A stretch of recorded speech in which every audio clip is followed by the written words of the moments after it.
Very good. You're Hello, very cool. guys. Yeah. Good evening, everyone.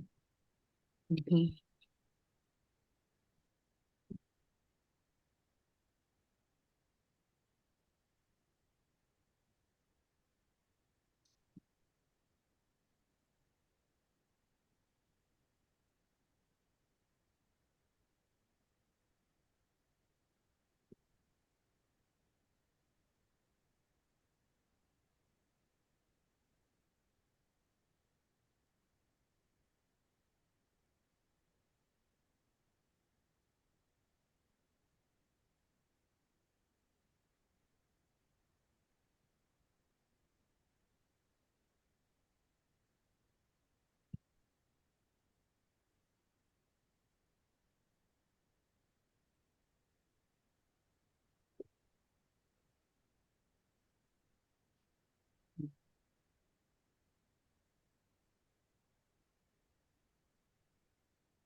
Hello, everyone. Can you hear me?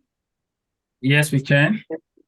Okay, good morning, good afternoon, and good evening to everyone. We're so happy to gather as Africans today to, in a way, launch this amazing mentorship program that is being spearheaded by wonderful Africans across the globe.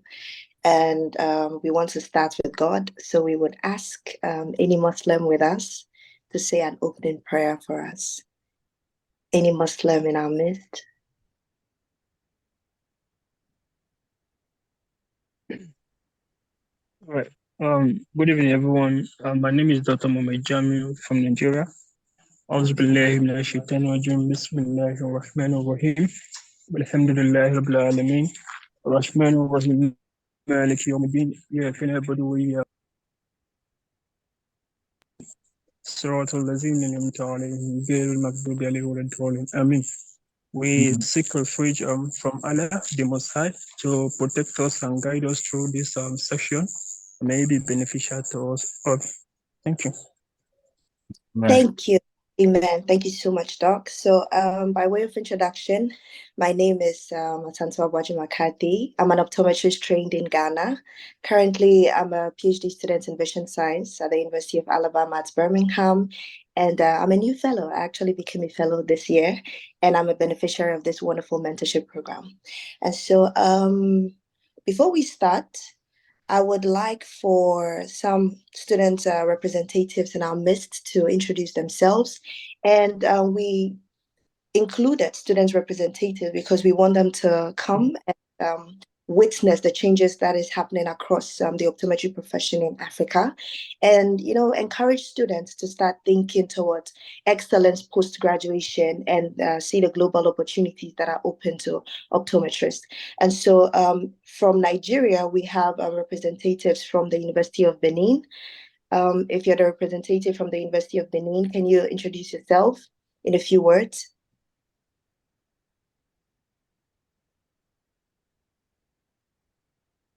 Is the person with us?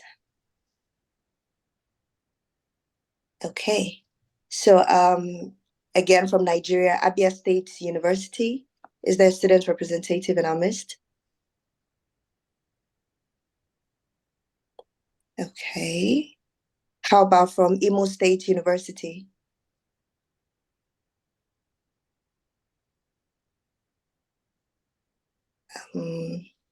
Okay. The Federal University of Technology in Nigeria. Yes, the student representative. I'm Wokore Joma, a clinical student. I'm highly delighted to be here in the midst of renowned professionals all over the world. Thank you so much for giving me the opportunity. All right, thank you so much. Thank you. Bayero University, Kano, from Nigeria. Hello. Yeah, please go on. Sorry, this is Ogo Emmanuel Newsom. I'm presenting Mosset University. So I was trying to turn off the audio, so that's why you guys didn't hear me. Is there someone from Bayero University, Kano? Okay, so from Ghana, we have the University of Cape Coast. Is there a representative from UC? Hello, good evening, good day, everyone. So my name is Nathaniel Amwabin. I'm representing the Department of Optometry and Vision Sciences, University of Cape Coast, Ghana. I'm a final year student, level 600, and I'm highly excited to be given the opportunity to join this session. Thank you to all the mentors. Thank you very much. All right, thank you, Nathaniel. Kwame Nkrumah University of Science and Technology, Ghana. Good evening. Please, I'm Samosei Boaten, a 6th year optometry student in the Kwame Nkrumah University of Science and Technology, and I'm really grateful to be here for this session. Thank you. All right, thank you. The University of the Free State, South Africa. Good evening. Aphelele Madikiza here. I am doing my 2nd year in optometry in South Africa, and I'm the treasurer of the Optometry Student Association and also part of the VOSH International, and I'm also treasurer for the VOSH International as well. Thank you so much for the invite, and I'm very much excited to hear of how to become a fellow and just some tips on postgrad. Thank you. All right, you're welcome. Thank you. Makerere University, Uganda.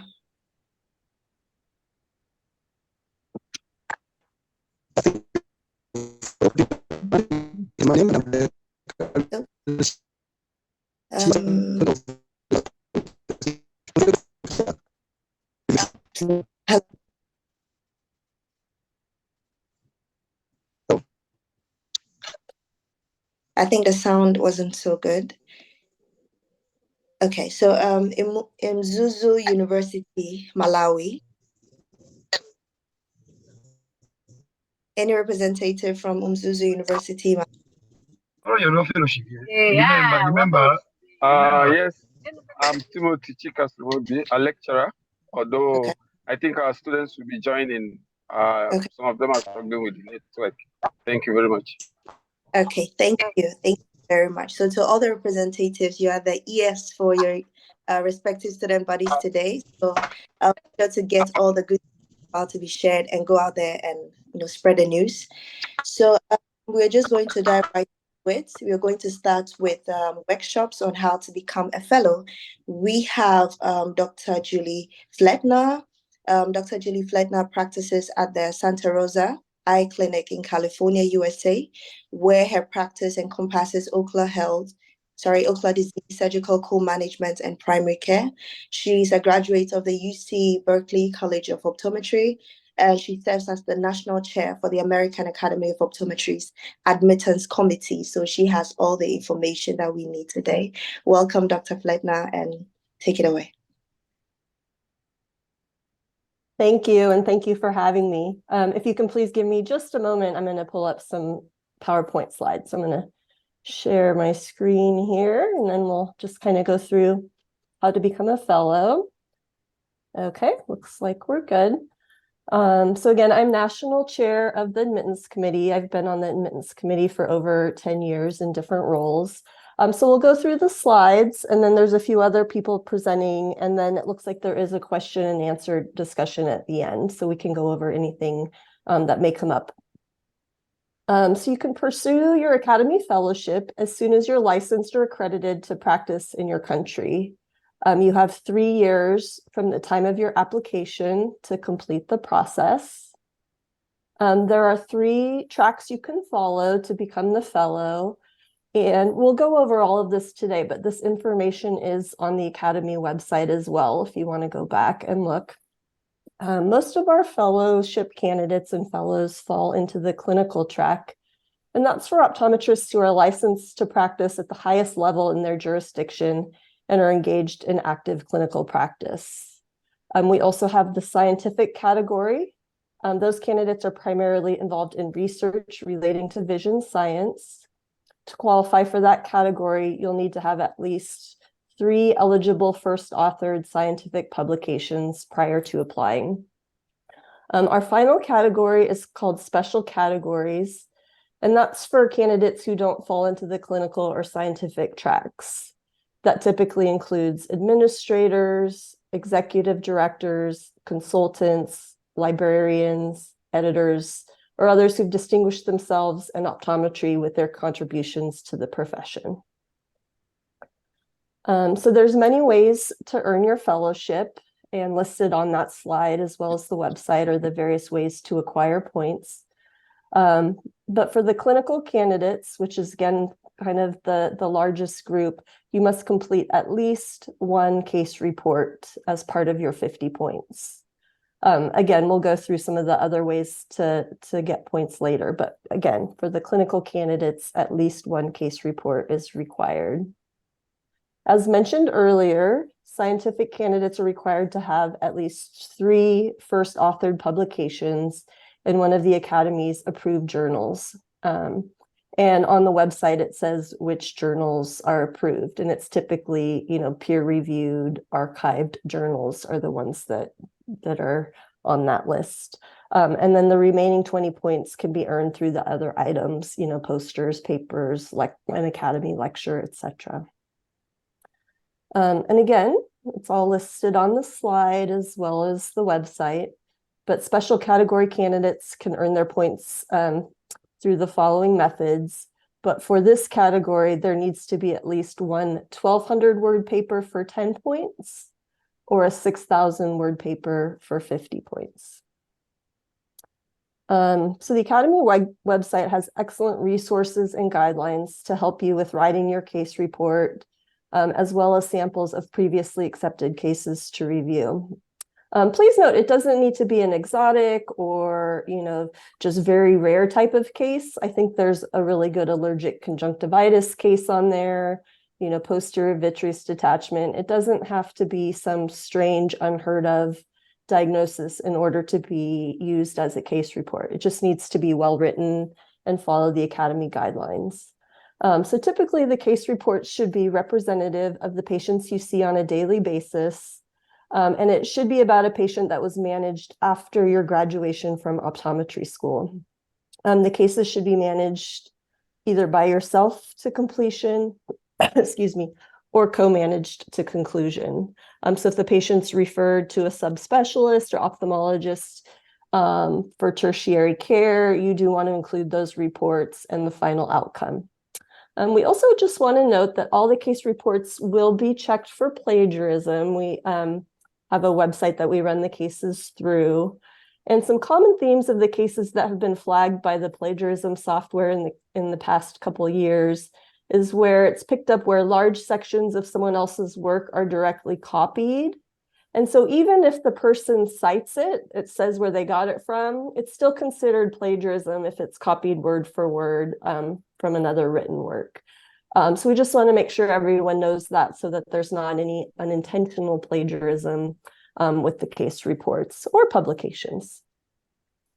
If the candidate's using a publication as part of their points, again, the candidate must be first author and it must be on one of the Academy's list of approved journals.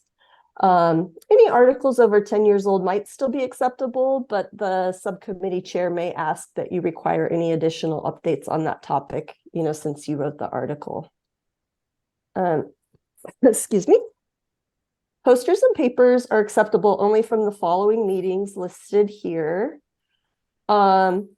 This probably is less common with an international candidate, but for US candidates, Residence Day program posters and papers are also acceptable. Again, candidates must be first author and it must be presented after graduation from optometry school or equivalent graduation.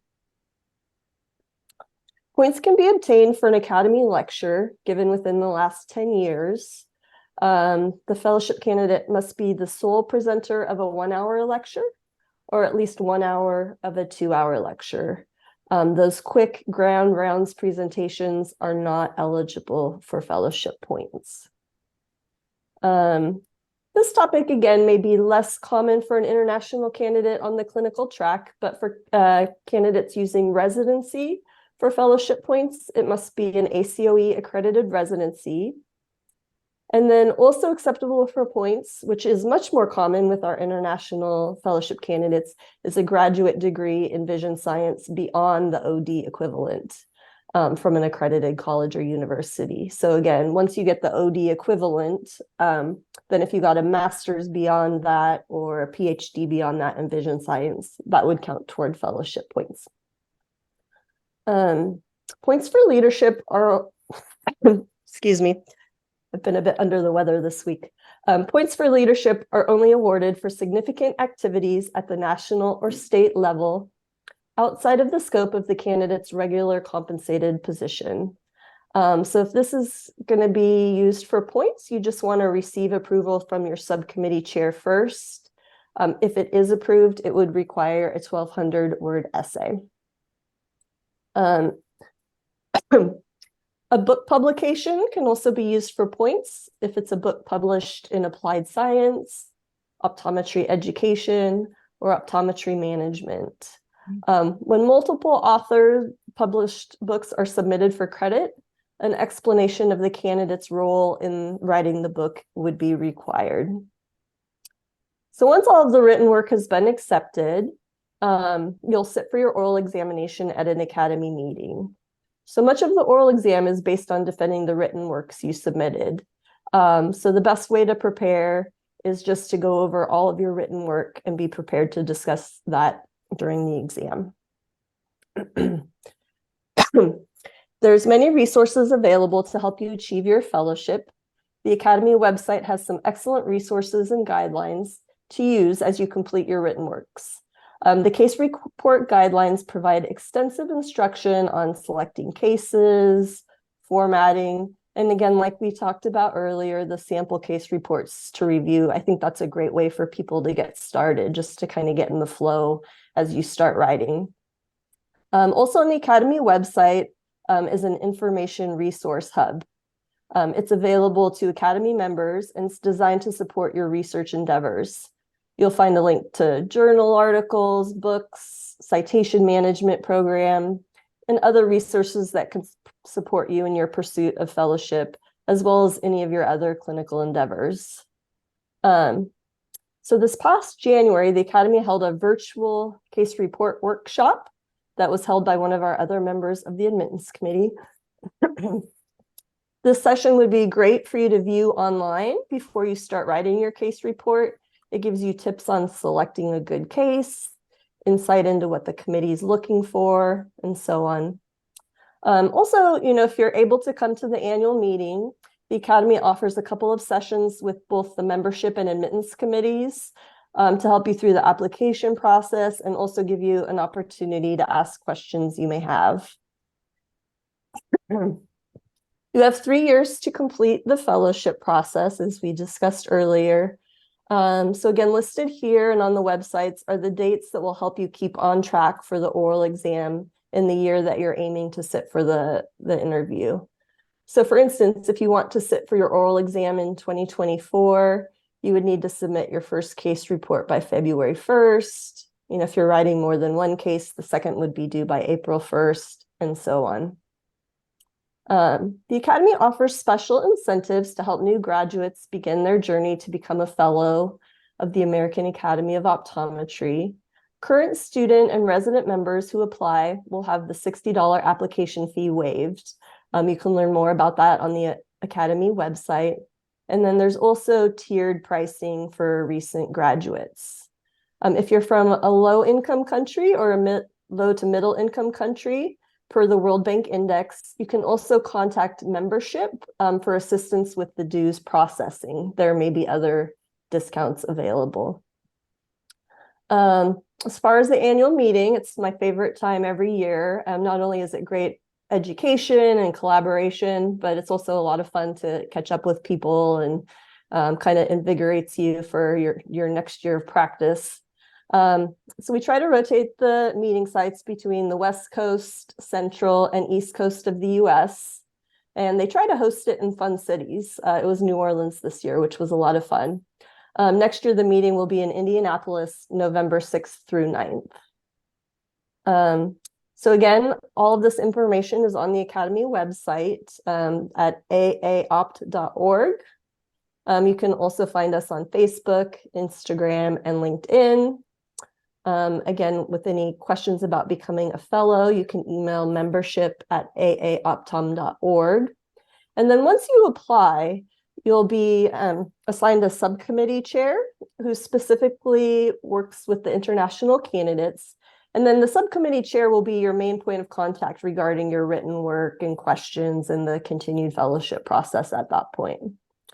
So thank you. And then I think maybe we'll just hold off on question and answer until the end once everyone else has presented. Thank you. Thank you. Thank you, Dr. Fleitner. And would humbly ask that you share the slides with us, the slides you just presented, for those who may join later or would not have the opportunity to join us. Yeah, absolutely. I can email you the slides if you would like to distribute those. That would be great. Okay, thank you. Thank you very much. All right. And also just by way of an announcement, the WhatsApp group for candidates will no longer be admitting any more people, just so that we can focus on those that have joined already. We can focus on mentoring them. So just in case you have someone who wants to join now, kindly inform them that the platform is no longer accepting people. Thank you. And they may want to join when the platform is opened subsequently next year. Okay, so we will take another presentation from Dr. John Kwesi Asan, who will also be presenting on how to become a fellow. Dr. Asan had his OD training from the University of Cape Coast, Ghana, and he graduated in 2021. He earned his fellowship with the American Academy of Optometry in 2022, where he was actually the youngest fellow to achieve that. He's also a member of the National Lens. Currently, he's a student in vision science at the University of Houston College of Optometry. So, Dr. Astan, you're very much welcome. Take it away. Thank you so much, Dr. McCarthy, for your very nice introduction. And hello, everyone. My name is, like Dr. McCarthy said, and I'm very excited to be here, actually. This is like a dream come true, and I'm excited about where African optometry is heading. So like Dr. McCarthy rightly said, I got my fellowship in 2022 at the centennial celebration of the American Academy of Optometry. And that was one experience that has really inspired me to towards lifelong learning and to support as many as I can to also go that way. Julie Fleitner has presented extensively on how to become a fellow of the Academy. And I think she did a very good job. I don't have much to add, but specifically, what I'm going to present on is just to talk about my journey, my personal journey, and how that has shaped me. And this is just going to be something that I hope that this can encourage everyone here to take the challenge and then commit themselves to this professional development, as we would put it. And before I go into it, I want to say something, and this is it. Taking the steps towards professional development is not about the prestige or the recognition. It is about embracing three things: a growth mindset, a greater level of responsibility for patient care, and then embracing the challenge to be excellent. I want to take it again. Taking the steps towards professional development is not about the prestige or recognition. It is about embracing a growth mindset, a greater level of responsibility for patient care, and the challenge to be excellent. So I started my fellowship in 2021, actually, after my graduation from school. At the time, I was seeing patients in the University of Cape Coast Clinic, where I was actually serving. And it was very exciting because we saw daily interesting cases every day. There were so many cases that we were seeing. And actually, I was working with Dr. McCarthy in the hospital, and it was very exciting. But one thing that I would say is that those cases actually challenged me to do more than routine patient care. And especially because I was, working towards fellowship, it actually helped me to go beyond just what we do simply in the clinic. By that, I mean, maybe you have a patient and then you diagnose a condition and then you prescribe treatment and then it resolves and then it ends there.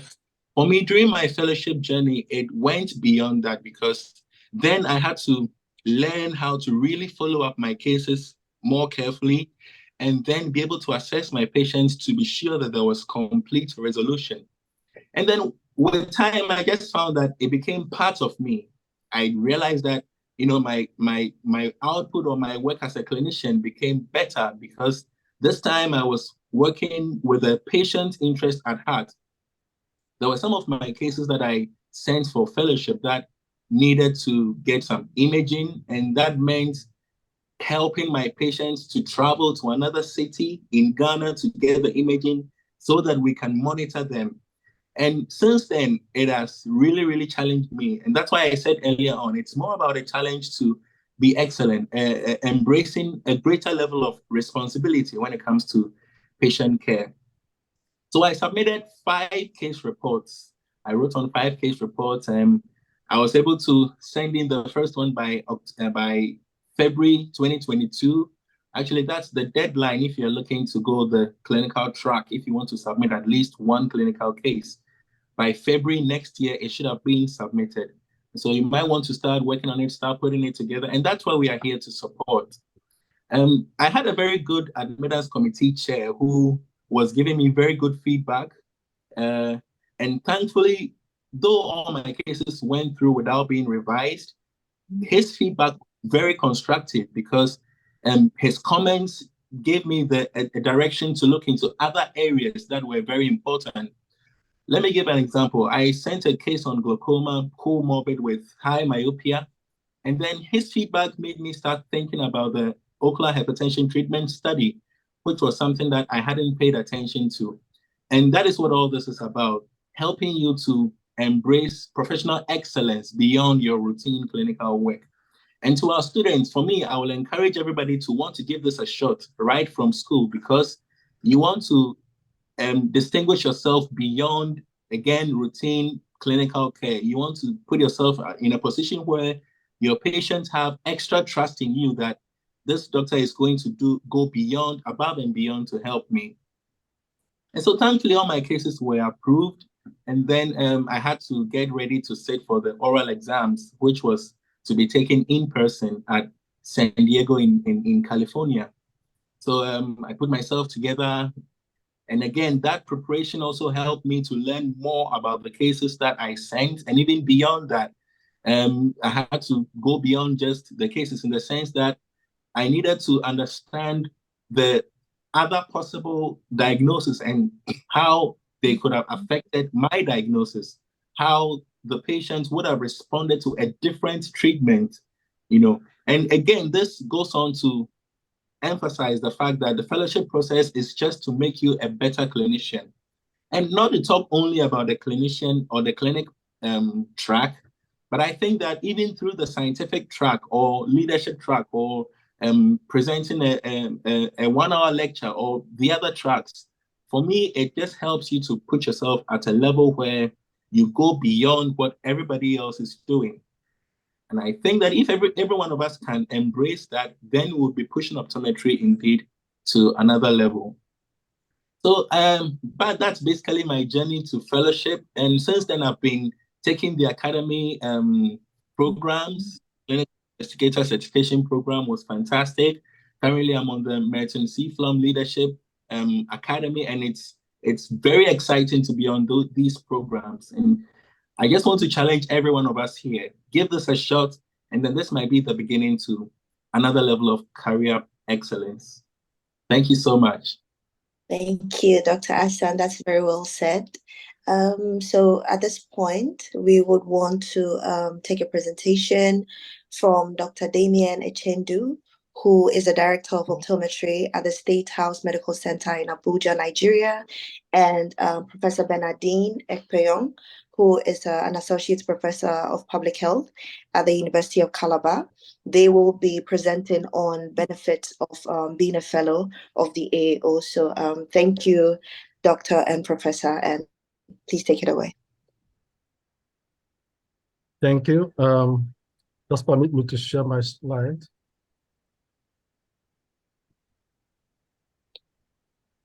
Can you see my slide now?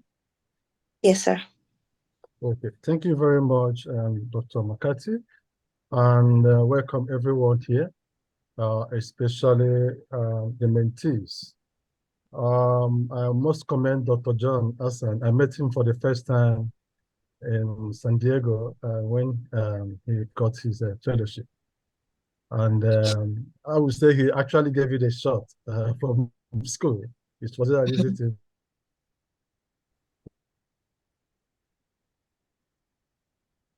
Even without the mentorship we're conducting, he was able to make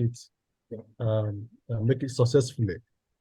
We'll be speaking on benefits of becoming a fellow of American Academy of Optometry. This is being powered by the African chapter. Let me show.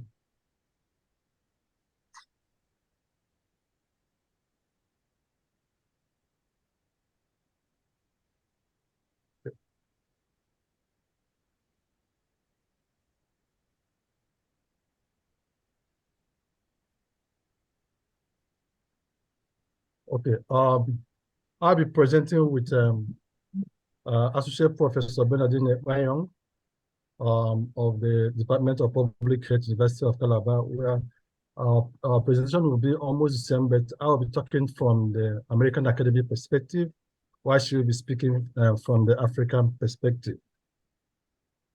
We wouldn't be able to do justice to this if we didn't give a background information about the Academy. The Academy was actually founded in 1922 by just 11 men in the Planters Hotel in St. Louis, just 11 men. And today it has become the largest organization in the world for optometric professionals. Actual membership reflects the world, and it welcomes every gender, race, ethnicity, nationality. It does not discriminate. And speaking about what is the Academy, the American Academy of Optometry is an association of optometric professionals who strive to stay at the top of their field. It is made up of people of like minds who are committed to promoting the art and science of vision care through lifelong learning, just like Dr. John Hassan said earlier. We will also not be able to do justice if we don't tell you about the missions of American Academy of Optometry. Okay. Actually, the American Academy of Optometry upholds moral standards of conduct, both in professional as well as in personal endeavors. It also sponsors education programs that provide practitioners current information about all aspects of clinical practice. It initiates and supports research programs in optometry and related sciences to advance optometric care. The Academy as well creates opportunities to share results of research in vision, especially with respect to before now it's called where the Academy gives their press conference, but this has recently been changed to where new research topics or things that have come up in the practice have been made known to the public and to the professionals in order to incorporate into their practice. It's also a disseminated current knowledge in both clinical and vision science that allows an understanding of new products and technology. The Academy encourages reporting of exceptional and instructive conditions encountered in our practices, especially through their journal case studies. And as well, it disseminates knowledge through optometry and vision science, using the official journal of the American Academy of Optometry. We are going to get more information on this. Why I decided to talk something about the mission is because most of the benefits we are going to talk about today are derived from this mission. Before now, or currently, most of us here, when we see the word academy in the American Academy of Optometry, we might think that this is just for academicians or professors. But do you know that the academy is not just for professors? About 22% of fellows are educators or vision scientists. And 48% of fellows in private practice are in the academy. And you'll be surprised to know that 83% of fellows in the academy actually examine patients. So this is a place where, all practitioners, all optometrists are welcome, especially those in clinical practice. So there's nothing stops you as to join the American Academy. It's not just for the professors, it's for everyone in optometry and those in the industry. Becoming a fellow, I would say, is a wise decision for those of us that want to join the academy. One, it will help to hone your skills and broaden your knowledge, as well as a great opportunity to have access to a wealth of resources and benefits that can help support your professional development, networking opportunities, and patient care delivery. Now, let's go straight away to the real benefits from the academy perspectives. American Academy of Optometry is associated with excellence. And if you want to be really associated with excellence, there's no other place you can, as an organization you can join than American Academy of Optometry.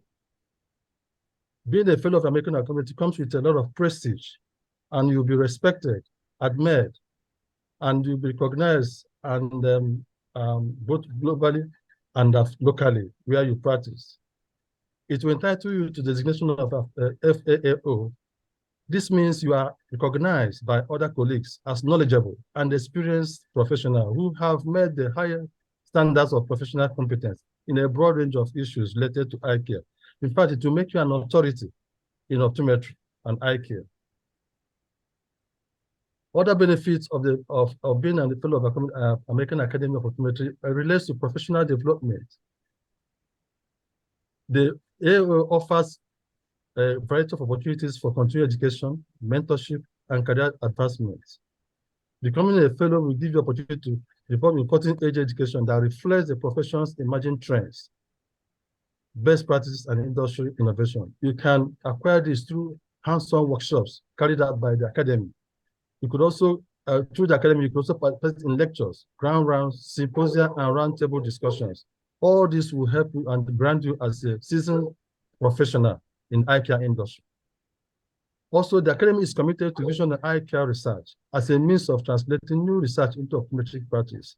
Of course, we know all today that without new research, without development, all we would have been doing is what has been done in the past. But with better development, new drugs, new techniques in detecting eye conditions have been developed. For instance, in myopia control, before now, the way we manage myopia is quite different from the way it was managed 10 or 15 years ago. The academy actually gives research grants to fellows through its foundation to the fellows of the academy in order to assist them to, go into research in order to bring up new ideas or new inventions that will help us practice as professionals in eye care. As a fellow, you also benefit from networking, business, and exposure.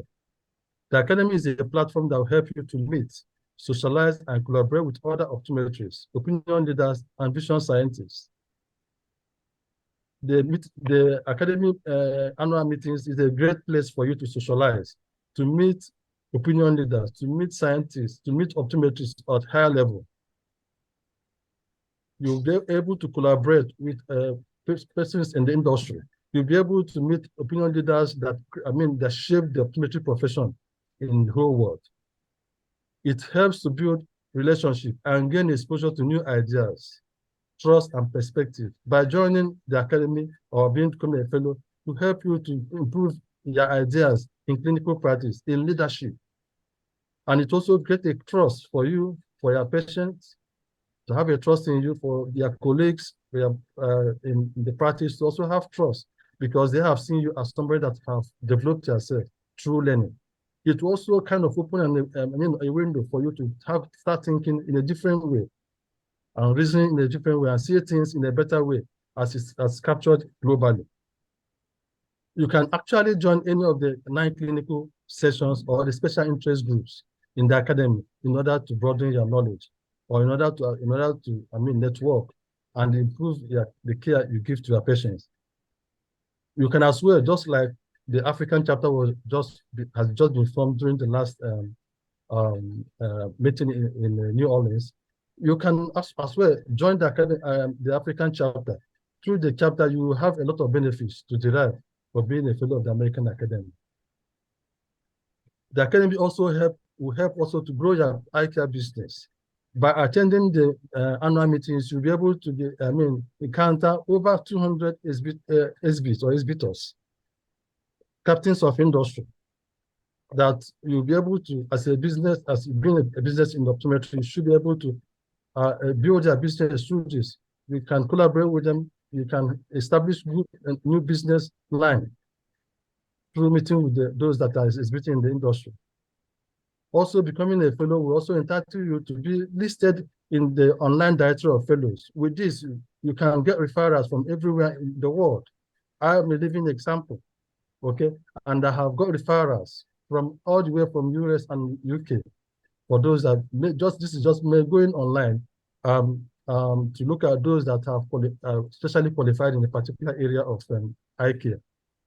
And this will actually broaden your scope and help you to practice at a very high level. With respect to publications, the academy is, endowed with a lot of publications. With respect to Optometry and Vision Science Journal, this is a monthly journal that was published by the academy, and it's on clinical and basic science aspects of optometry and vision care. Being a fellow entitles you free access to this journal on monthly basis, and this is where a whole lot of research are being published. A whole lot of things in the industry are being published. You get to know a lot of captains. You have to get a lot of new inventions in the eye care. The academy also have two aspects of what we call the email, and one of them is a monthly and purely science-based news alert, and the IML news brief, a monthly email featuring optometry-related news items. This will help you to know the new development in optometry, new things that are coming up from different parts of the world in optometry and the associations. Also being a fellow will also grant you access to the Academy's Optometry Journal Library. As a researcher, especially those in the academics, it will help you, and even those in the clinics that also involved in research, it will help you to have a free access to this Academy Optometry Journal Library.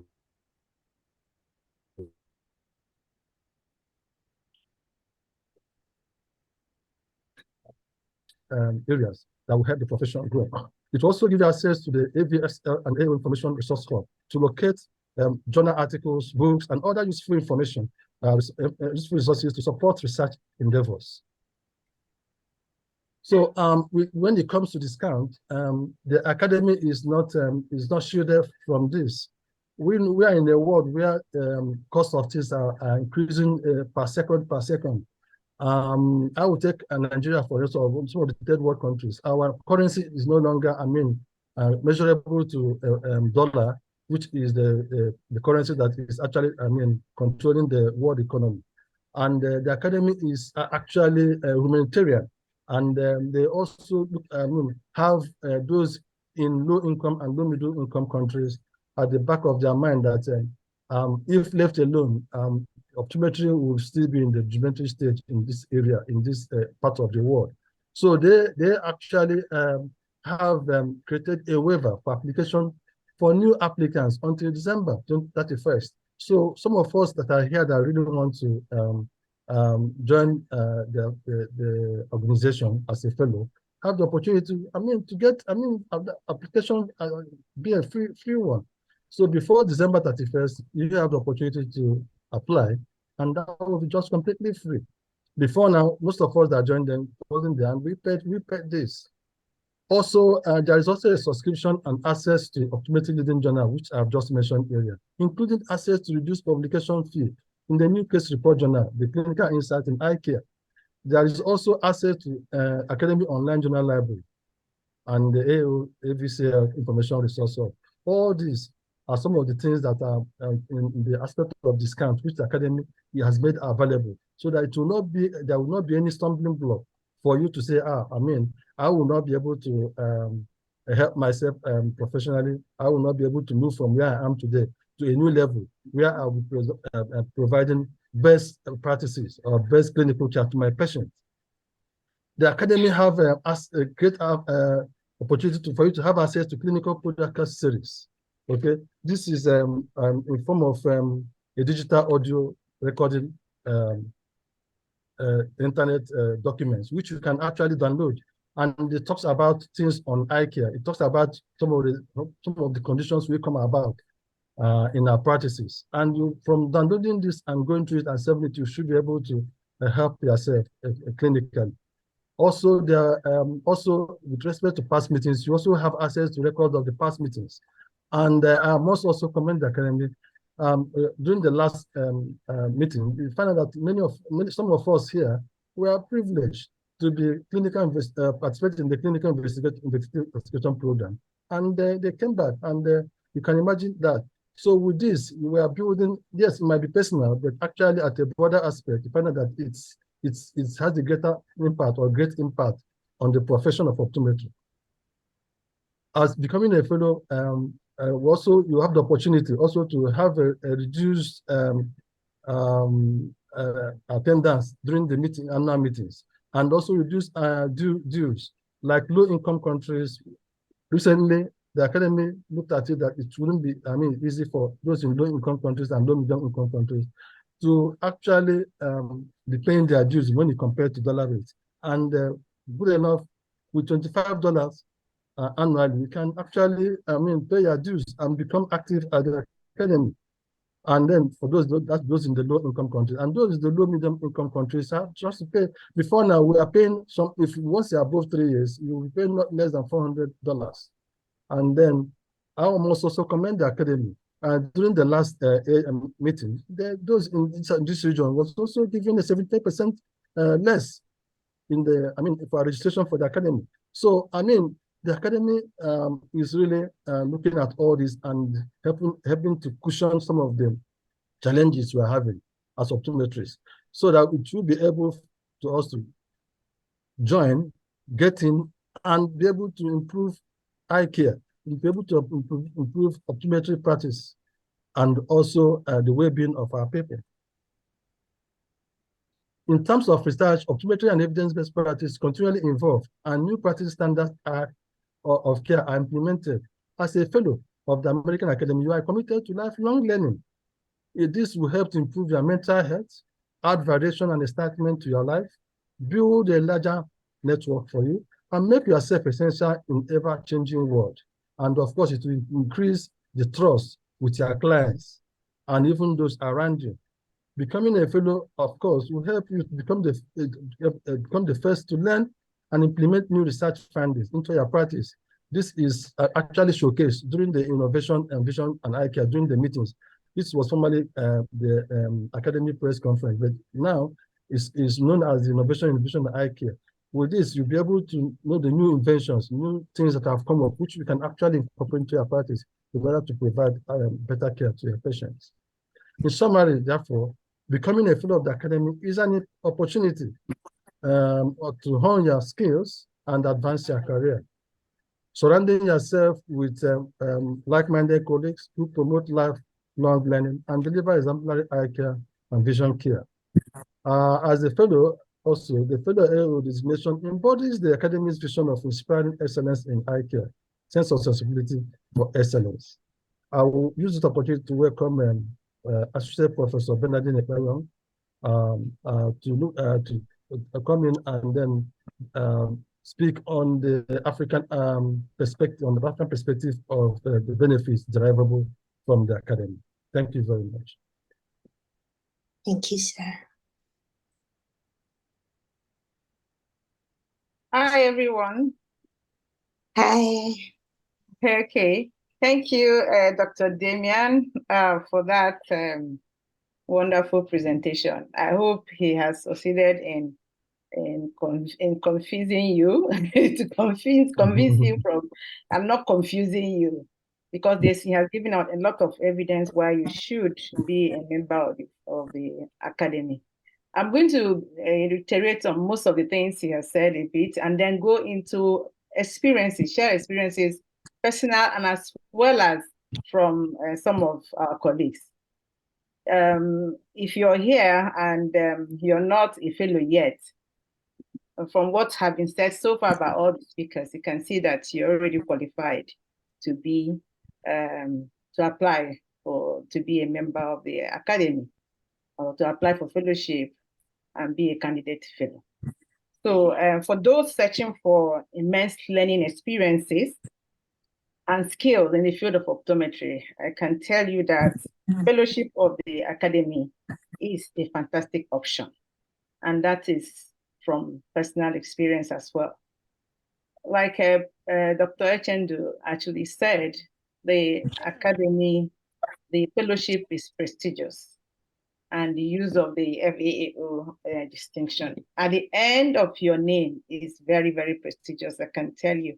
After I got my fellowship in 2019, I framed my certificate and I put it right there, very conspicuous place in my clinic. So, the patients see this, it brings in respect, and they recognize that you are constantly updating your skills. And they have this confidence in whatever you're going to do. So for those, if you're applying for a job and you have the fact that you're already a fellow, puts you an edge over others who are applying for the same job, because they're going to browse in the directory of the academy to see if you're truly a fellow, because as soon as you're become a fellow, it's included in the directory. So it should be checked. And obviously your CV is improved and enriched. So in your workplace, it also puts you ahead of your colleagues. And if there's opportunity for any promotion or appointment, you'll be considered first. So there's quite a lot of benefits, it's quite enormous, to mention. So in the coming slides, we'll look at how professional friendships, trust, and teamwork has played a lot. Even in the last academy, it was too awesome. So it's a place where you learn from others and share experiences. You can't even go wrong on that. So the ability to join one or more of the sections and special interest groups when you become a fellow is open to you. It's up to you to decide which one you want to join. It's so much open to you as a fellow than just a member of the academy. So like Dr. Damian said, you have access to all academy previous meeting recordings as well. So the fact that you did not attend academy for some reason does not stop you from having access to recordings. Because you're already a fellow and you're a member of the academy, you have access to previous recordings, and you learn also from there, download the meeting presentations and all that. So there's so much you can learn. So in the coming slide, you will see some of the personal benefits. Can we have the next slide, please? So when you become a fellow, for you to be a member of the African chapter of the academy, you need to be a fellow first of all. So that's why if you're here and you're African, you want to be a member of the African chapter, you want to enjoy part of this mentorship process, you need to be a fellow of the academy. This is the picture of a cross-sectional picture of people, cross-section of people that came, Africans that attended the academy, you know. So it's in a place where, you know, you need to identify with others, roughly implies developing a sense of togetherness with others. Can you see a selfie with the president of the academy? That's the kind of love and trust that flows with that academy. You feel so much at home. You feel belong to a collegial body of well-known optometrists all over the world, not just Africa. So we encourage teamwork. We work together, and we took a lot of time trying to advocate for. There were a lot of Africans who we do not know were fellows. And during that academy, we all were able to meet and invited them for the African party, which also held at the New Orleans 2023. Next slide, please. Okay, so like we have actually said earlier on, as you have access to study opportunities between regular annual meetings. This is very important. If you want to become a student, for example, some of us do not have opportunity, to be mentored like this. And I know a few of my colleagues who, the first time we attended the academy, wanted to become diplomate. For that, what they actually went there for. And by the time they got there, they were told that you have to be a fellow first before you can do your diplomate. So that's when the desire to become a fellow started off for them. So for you, you're already having all the information. If you want to be a diplomate, you need to be a fellow first of all. And then there are so many short course certificate courses that you can benefit from, like the clinical investigator certificate course by the American Academy Foundation. So some of us benefited from this course during the last year, and we are all graduated during the New Orleans 2023. You can see a crop of Africans who got graduated during the New Orleans 2023. And that's because we are fellows. We can't get this if you're not a fellow.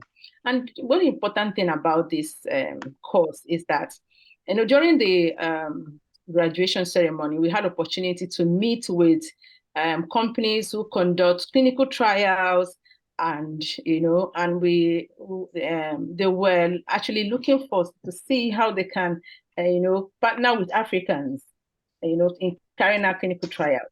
In Africa, there is little or no known clinical trials going on. So they have a website. Our names will be on that website. And anytime they're looking to get some people to be involved in clinical trials, we will be called up to do that. And now, after that training, I'm thinking so differently right now. I want to start immediately to start conducting randomized clinical trials in our small, even as little as maybe from the clinics and all.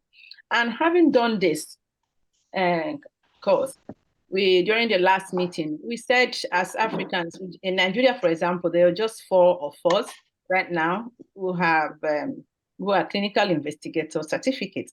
So we think that we should start off something, and see if we can get funding to start conducting some randomized clinical trials in Africa, and in Nigeria as well. So these are the benefits. It's quite enormous. There are so many workshops you can benefit from. Some are paid, some are free.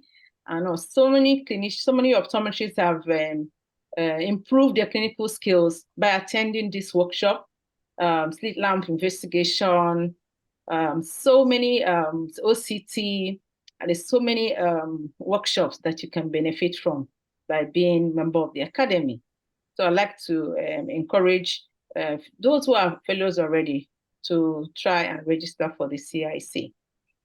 So this is part of benefits is you learn from others, develop skills, and share experiences. The academy is also an opportunity to hone presentation skills, poster preparation, and receive constructive feedback. The first time I did a poster presentation ever was in 2017, when my paper as a candidate fellow was accepted for presentation.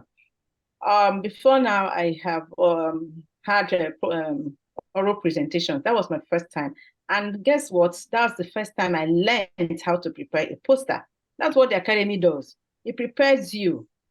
I had to learn how to prepare a poster so that I can present during the academy for that 2017.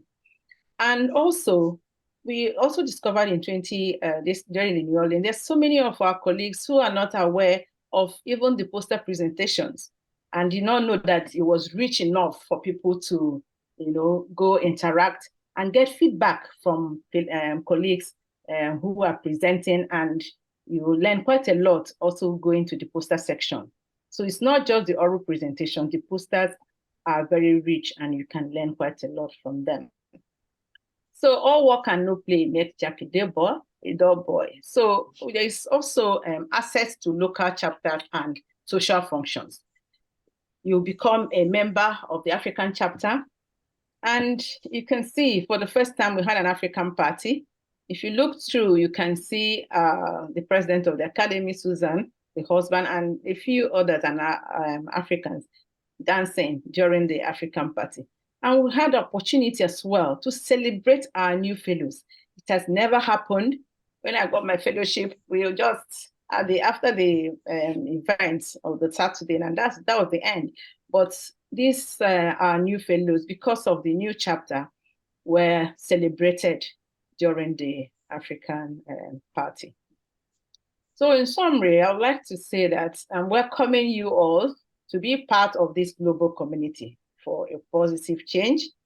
Activism leads to changes that benefit not only the optometrists, but also the society at large, because your patients begin to learn, patients begin to gain from the experiences, like what John shared about poster presentation.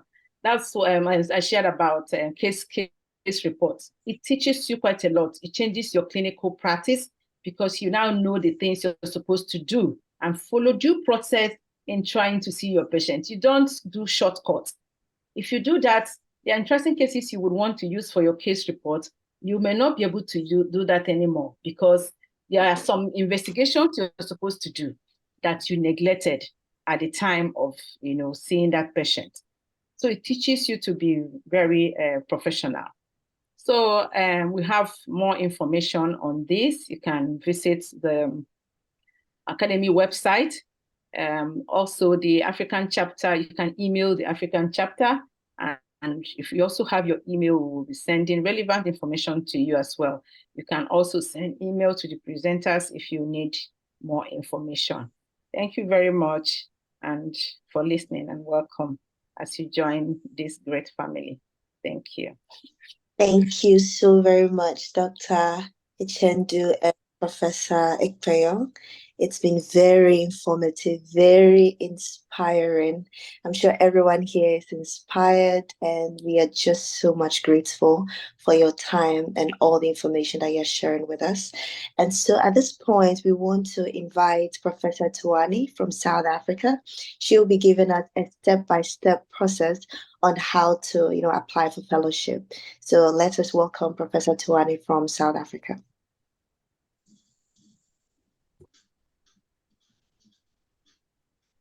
Professor Tuani.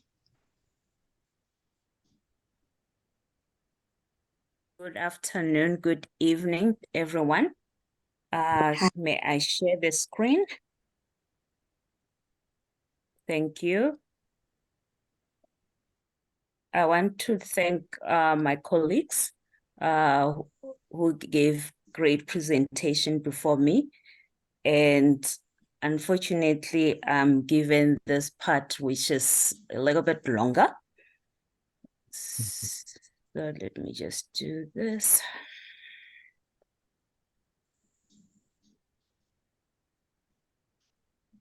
Okay, can you see the presentation? Yes. Okay, thank you.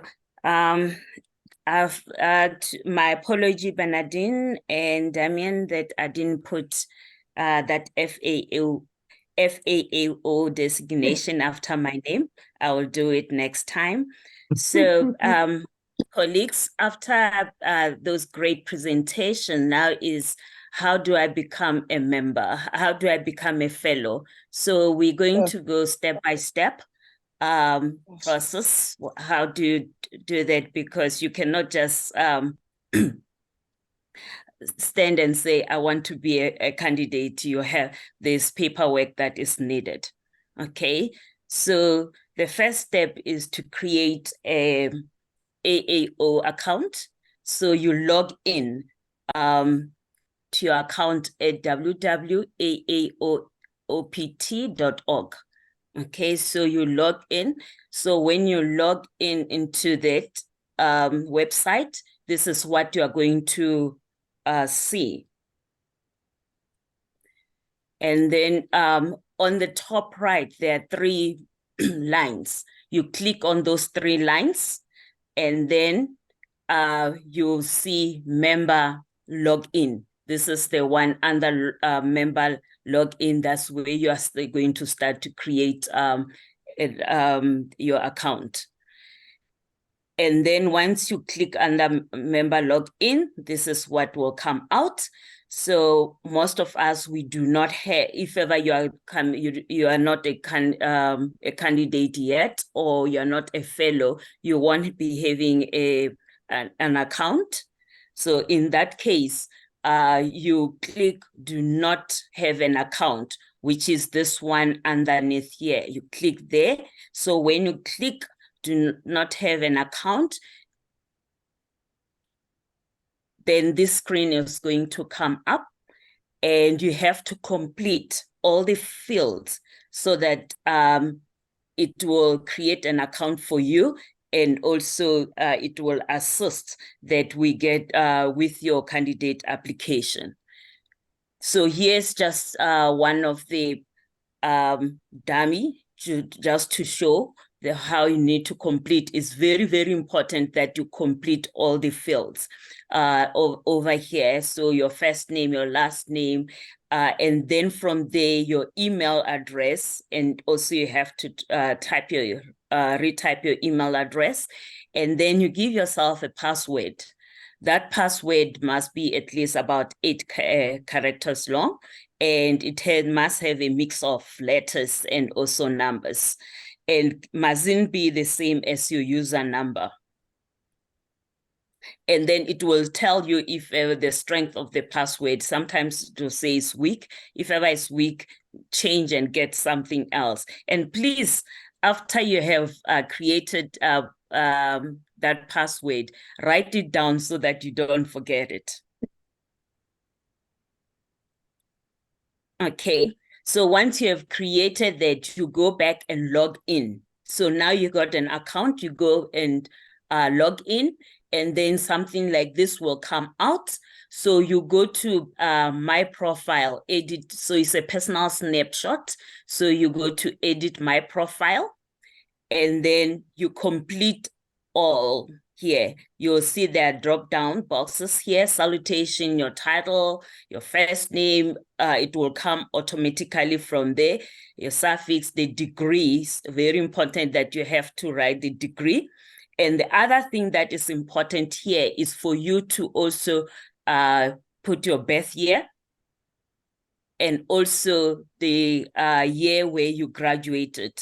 So you'll see here it say OD graduation year. So for those who are in the countries where the degree is an optometric doctorate, you are going to do put that OD graduate year. And then for some of us, like Makerere University, University in South Africa, University in Zimbabwe, and I think in Malawi also, and Kenya, they don't have OD. So it's the B-Optom degree. So then you write the, you have to complete the year, right? Fill in the year where you completed your professional degree, your B-Optom or your OD degree. That is helpful because it will determine the pricing itself. Then once you completed that, then you go back to the personal snapshot and you click under become a member.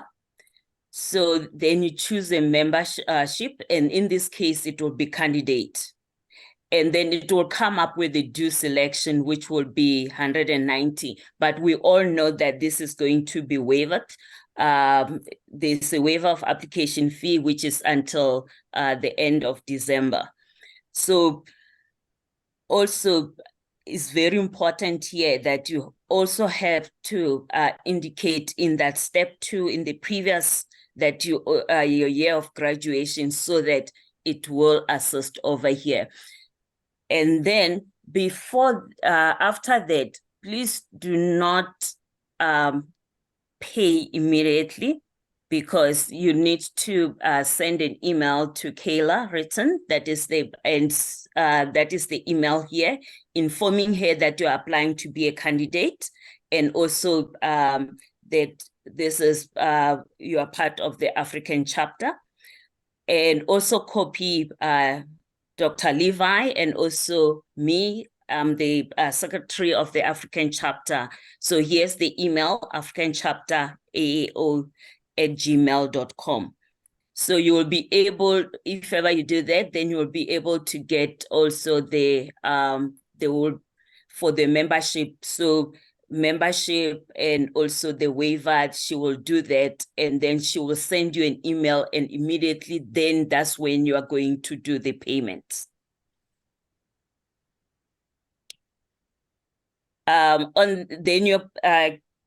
Once you have that, you click check out, okay?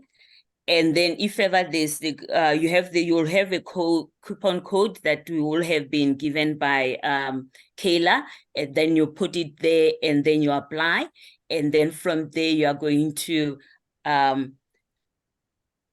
submit, okay? And once you submit it, you will receive an order submitted, and you have done your payment, and the payment mostly is done online. So we don't pay, we don't send cash, okay? So it's done online. So you will do your payment, and then after that, you will get in confirmation about the payment.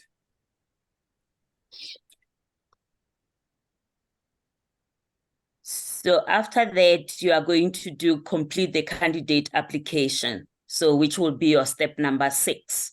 So you still log in, then go into your personal profile. And then under that, you will go under personal snapshot. You click candidate for fellowship application. Then you complete everything that is there. And then you also select the type, which Dr. Fleckner had already alluded to. So you have to select what type of candidature you are going, whether it's clinical, scientific, or special category. Then from there, when you are done with that, there's another screen that will come out. That screen is for the proposer. You request a proposer, you select an academic fellow who's going to be a proposer. So if ever you do not have the proposer, let's say, for example, you don't know anybody who is a fellow, however, you know, we will give you the names of all of us who are fellows. You will be able to write and the name of the fellow. However, if ever you don't know anybody, you can request a fellow that will be a proposer that will be assigned to you. So what happened is that once you write, let's say you write my name there, I will receive an email, and from there I'm going that this person has applied for fellowship, and then I will send back an email that yes, I do know this person. Okay. And then also number 9 is profile attestation. So you have to attest that the profile, all the information that you have given is correct. And then you just have to say yes or no. And then you click submit. Then and then step number 10, you complete your personal information. So if ever there is somebody who has referred you, you have to write that person, who's that person who have referred you also.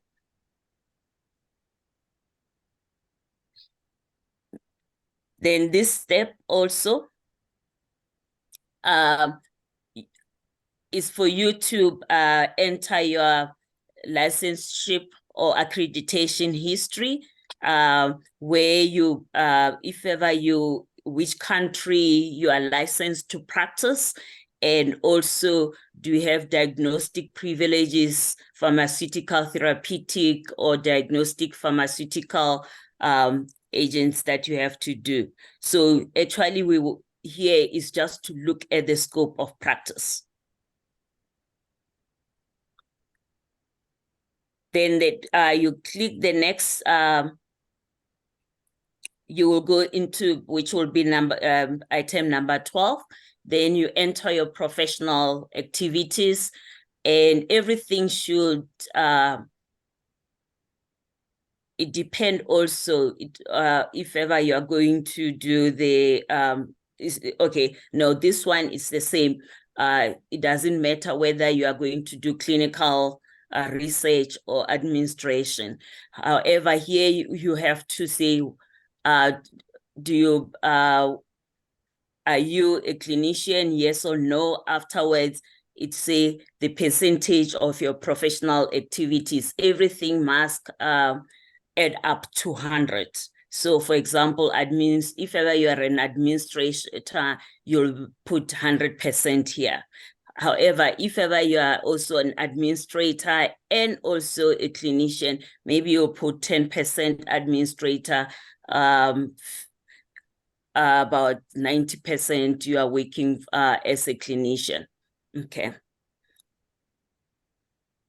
Very important, you just put the numbers, do not put the percentage sign.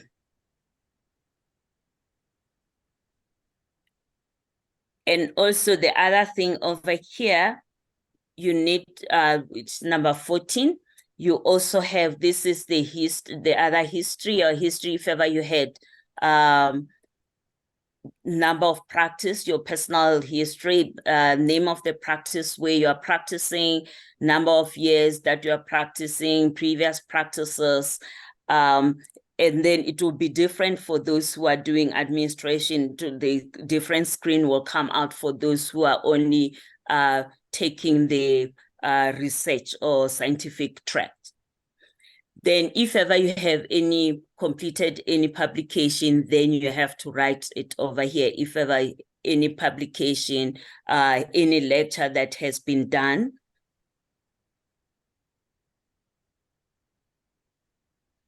Then the next screen, it will be, you share any membership affiliation. If ever you are affiliated with your local optometric association, then you put it there. Civic, community organization, any other honors or any other awards that you may have received, you put everything over here. This is more of your professional awards and also your community engagement. Then you save and you continue. Then this is very, very important, okay? Because AAO want everybody who's a fellow to have a good moral character. So you need to answer these disciplinary history questions. So you answer yes or no. Have you been found guilty? Have you been charged? So this is very important. You need to complete that also. And then you need to do your membership pledge. You must agree. So read this membership pledge, the statement.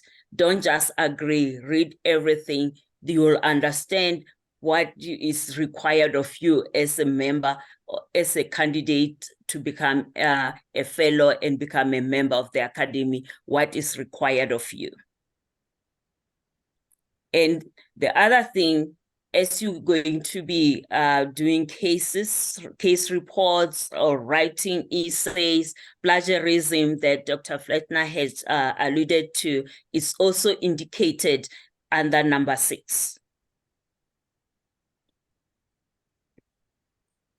And then on this screen, you are going to come up with a proposed plan, okay? So you need to sit down with your mentor and said, this is how I'm going to achieve my 50 points.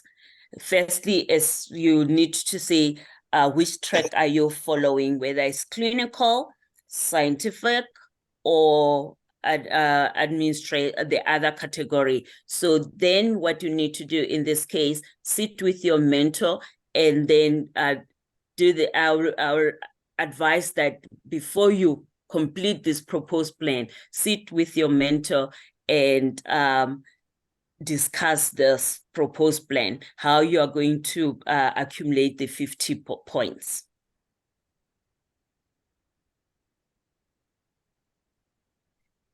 After you have done that step, then you come to this next step where you submit. You are ready to submit. So you are ready to submit your application. Now your application is ready to be submitted to AAO. And once you press that button of submit, then you get a confirmation screen, which will say that it has been submitted and you have finished your application for the fellowship, okay?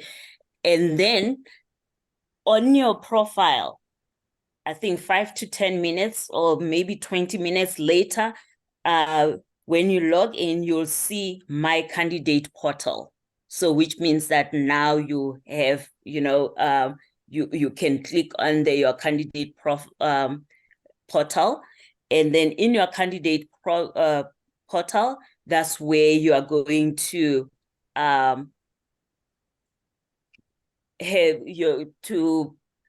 submit the written works. So submitting the written work would be under that, as I said, your candidate portal. And I'm not going to talk about this because this is more after you have decided and on what exactly you want to do and how you're going to do that.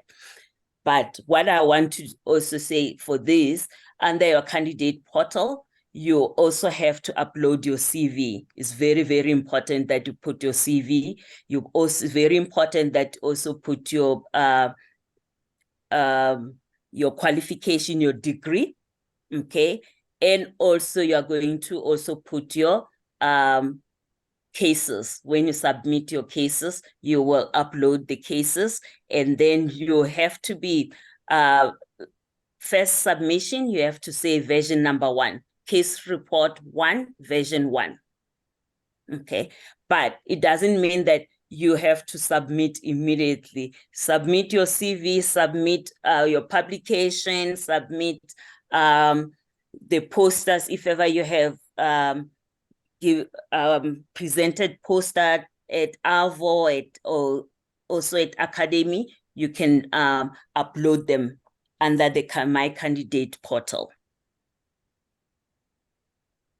Okay. So this is just to say that once you have submitted any work that you have submitted, you will receive the email from your subcommittee chair. So you'll be assigned a subcommittee chair. I'm not going to go through this because this is about the written work. Okay. So with that, you have already, you are ready to go. So how do you become a fellow in 1 year? It's another, my last two slides. How do you become a fellow in 1 year? There are deadlines, very, very important. So you apply online, as I've indicated. And if ever you want to do it in 1 year, you apply it online. And by February the 1st, you must have submitted one case report. This is for the clinical candidates, if ever you want to sit for the oral exam in that year. And then you communicate with the subcommittee chair. And these are the, as we have said, it depends on what are the track that you're going, whether you're going to take the clinical, scientific, or the special category. So February the 1st is very, very important, is the deadline. If ever you want to, for the first case report, if ever you're doing clinical candidate and you want to sit for the year exam in 2024, okay? And then you can submit case number 2, April 1st is the deadline, if ever you are doing the case report. And then on May 15, this is also another deadline, you submit all the work for you to be able to sit for the exams in the fall of that year, or during the conference, or during the meetings, annual meeting of that year. Okay. And then July 15, this is very important. So if ever you qualify July 15, then you have all your cases. July 15, you have to submit all the revisions that have been sent from the different people who have looked at your cases. And then from there in August, you are able to, there's August 15, which is also another deadline. So if ever you're all your Mike work, is there. Isn't that what you told me? no, sorry. So if ever Are you still all in the your work meeting is, yourself? Yeah, can the person please mute? Someone is interrupting here. Oh, I've seen Check Kasirmobi. Good hope, Timothy. Yeah. oh, okay, sorry. Okay, then AO is going to inform you that you qualify to sit for the exam that year. And then you got a deadline to also in August, where you have to inform AO that you will be sitting for the exam. Okay. So this is when you want to become a fellow in only 1 year. So which means that you want to sit for exams next year in Indianapolis, in November. So if ever it's not possible for you, but you still want to be a fellow, you can do this in 2 years. Okay. You apply now.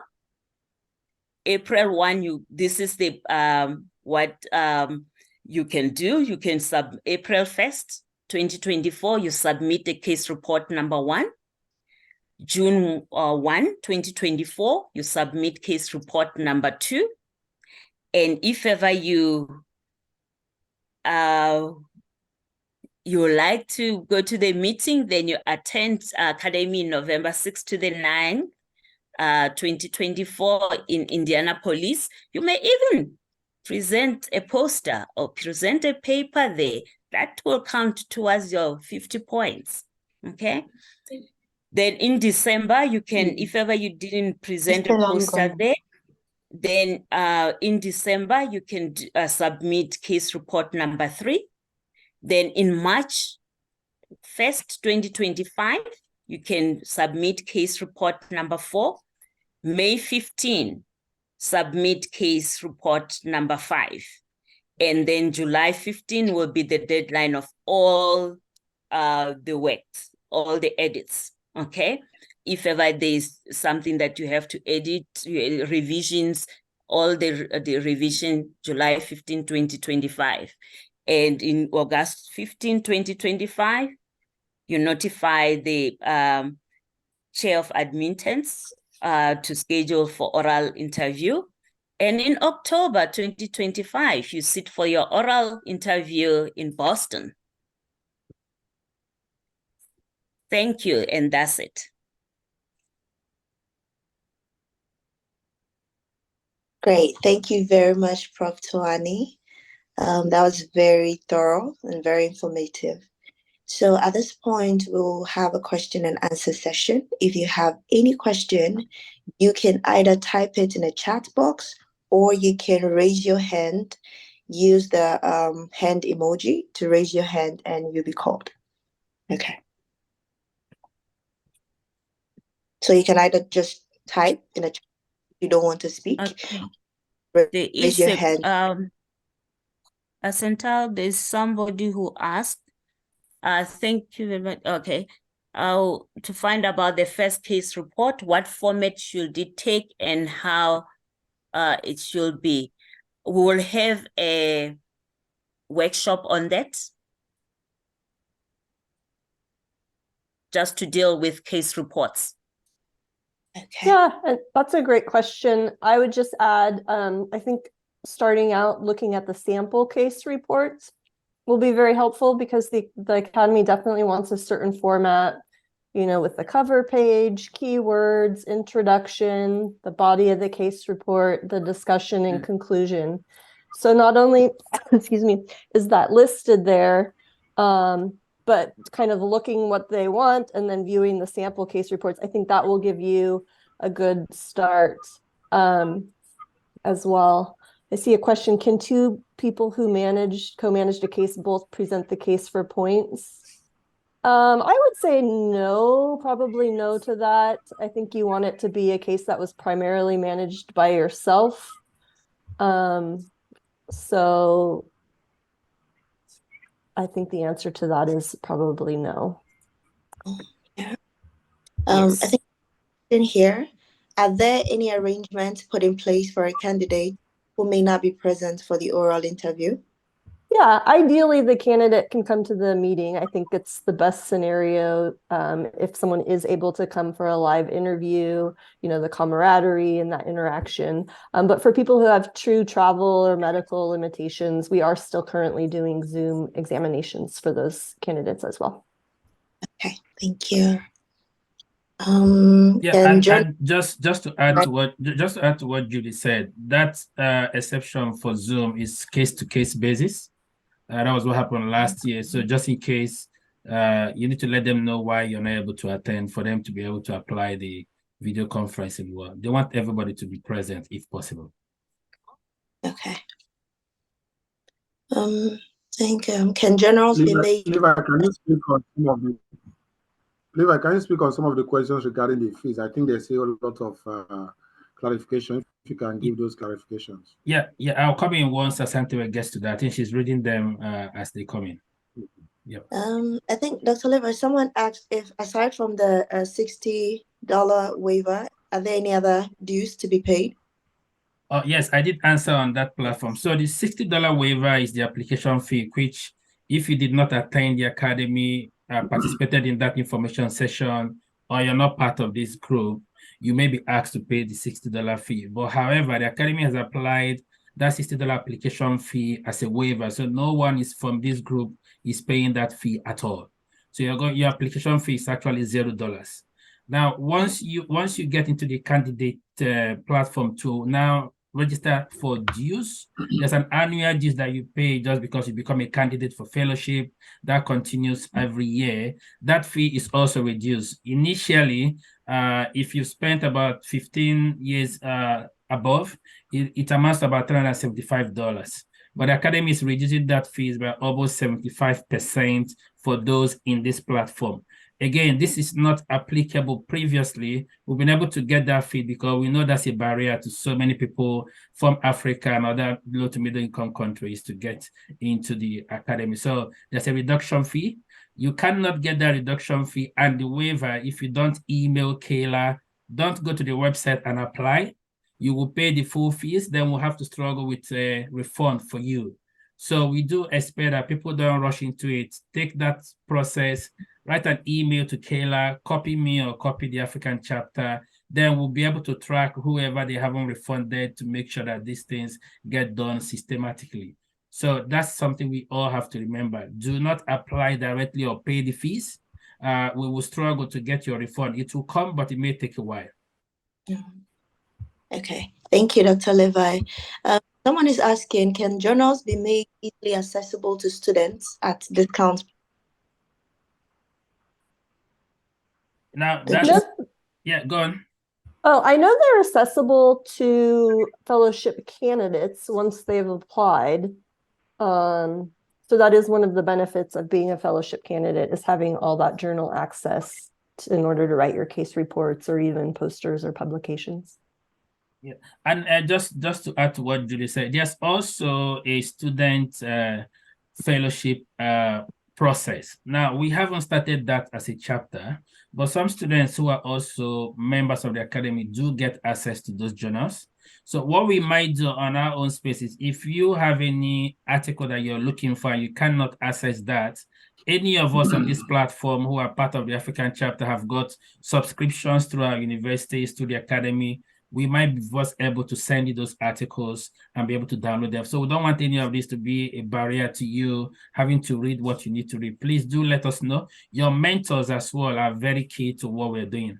So we want things to go through your mentor, so they make sure they check your cases, lead you, guide you where they can. So please do not disregard their influence, because they've gone through this process. They understand a little bit more than you do. So let them know whatever you need. If they cannot solve that, they will get to us.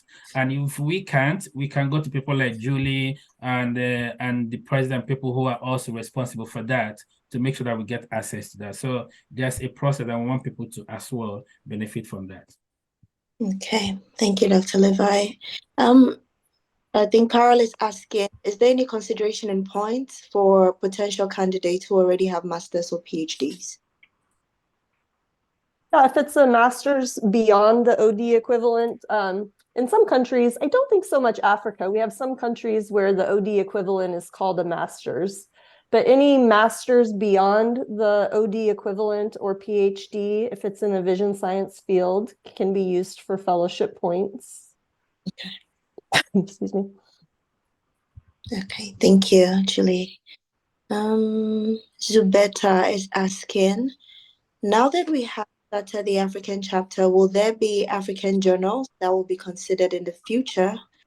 Why are only American journals considered currently? African journals also. If there's a new journal, it doesn't have to be a US journal necessarily to go through the approval process. So if there's a journal from Africa or another continent or other countries, there is a scientific review committee. So if there's a publication that you want to see if it can get approved for fellowship points, the committee reviews it, and they have a certain list of criteria to see what the peer review process is, to see whether it's archived. They have a whole list of things that makes it eligible for fellowship points. So if there's a publication, again, in Africa or other countries, you can email that to Kayla, and she can put it forth to the scientific review committee to see if they can add it to the list. And if it's not added to the list, they would give you a reason why it doesn't meet the criteria. Okay, thank you, Dr. Fletner. Winifred is asking, do you have to fund yourself if you have to sit the exam in person? Yeah, most people, it is self-funded. There are occasional scholarships. 1 year, I think a board member provided a scholarship. Sometimes the Academy Foundation will also fund scholarships. So just keep on the lookout for opportunities such as that. Okay, thank you. Brenda is asking, what details do we need on the email to show interest in becoming a fellow? I think she's referring to the email to Kayla. Yeah, so emailing Kayla is when you've decided you're going to apply, and you're going to get the code to apply for the discount. So Kayla is not going to decide whether you're applying or not. So that decision is yours. So if you looked at this presentation today, you go back to your place of work, look at your cases, and you think you're ready to take that step, then that's where the mentorship starts. So the process for application is open from now to 31st of December. So between now and that time, you must have a decision to make. So you're applying, yes, by 31st of December, you must have indicated interest through that email to Kayla and start opening your candidate portal. So that's the first thing to do, like Tuwani rightly said. So email to Kayla is when you're about to pay and we don't want you to pay the full fees. That's the only reason why we are contacting the academy, for them to apply the discount for specific individuals. Okay, thank you, Dr. Levi. Nathaniel is asking, as a student, can you create an account or you need to complete your studies and your qualifications as an optometrist before you create the account?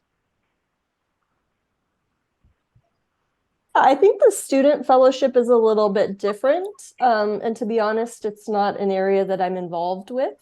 Either the membership email or Kayla could probably give you a clearer answer. Again, I apologize that I don't have an exact answer. It's just not kind of in my realm of what I work with. But yes, there is student fellowship as well, which is a little bit different. Once someone's graduated, that's where the admittance committee comes in when they want to become a fellowship candidate. So for student fellowship questions, it's a little bit different. And again, I'm sorry I don't have answers for you, but either the membership email or Kayla written can you direct you in the right direction. Okay, thank you. And thanks, Flayton. I think that is what we're exploring as a chapter. We haven't digged into it yet because of you see the enormous demand of people who want to be fellows, seeing the number that are joining here today. So the student fellowship, we've had one of our fellows who have indicated interest in mentoring that process to lead that group. So after this meeting, that is why we invited most of the student leaders from each of the schools to listen to this and go back to your mates and say, look, is this something that we want to take on board?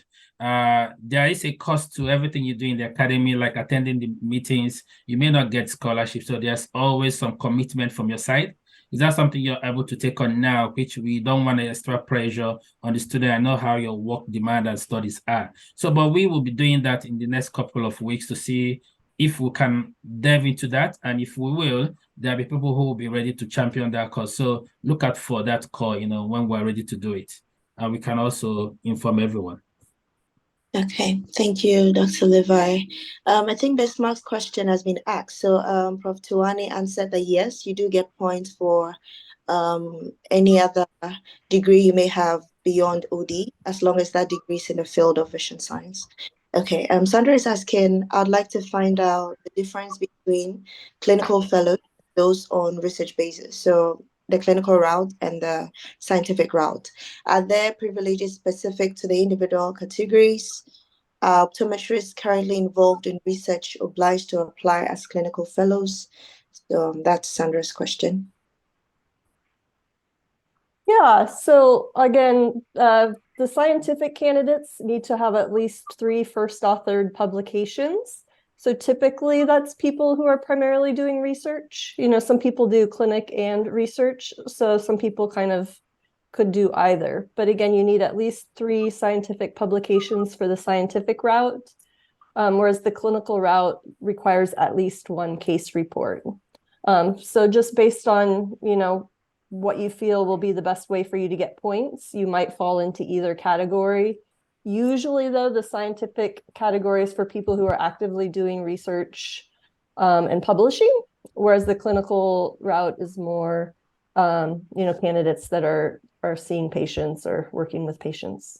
But again, sometimes it's a little bit of both, and you just need to find the best one for you based on, whether you're doing more research or patient care and how you see the point structure working out for you. Yeah. Okay. And just thank you as well. I think just the last bit that Flayton mentioned, you can actually have both. You can combine 3 of those: leadership, publication-wise, clinical-wise, if you're going to add your points to 50. So just deciding what works best for you and where you see your strength in. Because if you're applying for both 3, you will get different oral interviews covering those areas. So are you able to defend all those things you put together? So it's something to consider as a person, see whether that's the route to follow. But you can actually combine those routes as well. Okay, thank you. Dr. Nina Eda is asking, I'm a military officer, and for the past 6 years, I've been at the headquarters on administrative duties. How do I go about my application? Yeah, I will ask Flightner to talk a bit about it, then I can come in. Yeah, do you want to go, Julie?